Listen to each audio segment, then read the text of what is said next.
அன்பான குழந்தைகளே, குமு grand kids சேனலுக்கு உங்களை வரவேற்கிறேன்.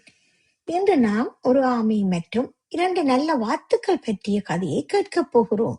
ஒரு அழகான குளத்தில் ஒரு ஆமை வாழ்ந்து கொண்டிருந்தது.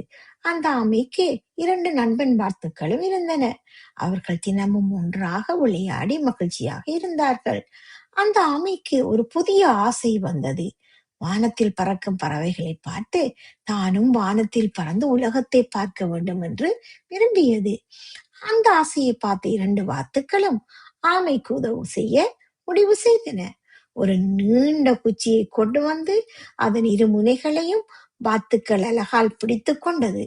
ஆமை அந்த குச்சியின் நடுவில் தனது வாயால் பிடிக்க வேண்டும் என்று திட்டமிட்டது. ஆனால் ஒரு முக்கியமான விஷயம், பறக்கும்போது ஆமை எந்த விதத்திலும் பேசக்கூடாது. அது பேசினால் கீழே விழுந்துவிடும். வாத்துக்கள் குச்சியை பிடித்து வானத்தில் பறக்க ஆரம்பித்தன. ஆமையும் அவர்களுடன் உயரமாக பறந்து அழகான வயல்கள், மரங்கள் மற்றும் கிராமங்களை பார்த்தது. அதை பார்த்த கீழே இருந்த மக்கள் ஆச்சரியமாக மேலே பார்த்தார்கள்.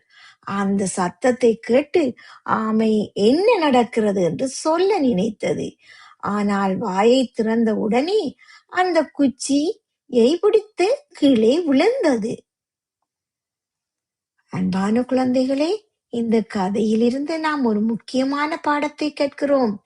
தேவையில்லாமல் பேசுவது சில நேரங்களில் ஆபத்தை ஏற்படுத்தலாம். ஆனால் எப்போது பேச வேண்டும், எப்போது அமைதியாக இருக்க வேண்டும் என்பதை நாம் அறிவாக தெரிந்து கொள்ள வேண்டும்.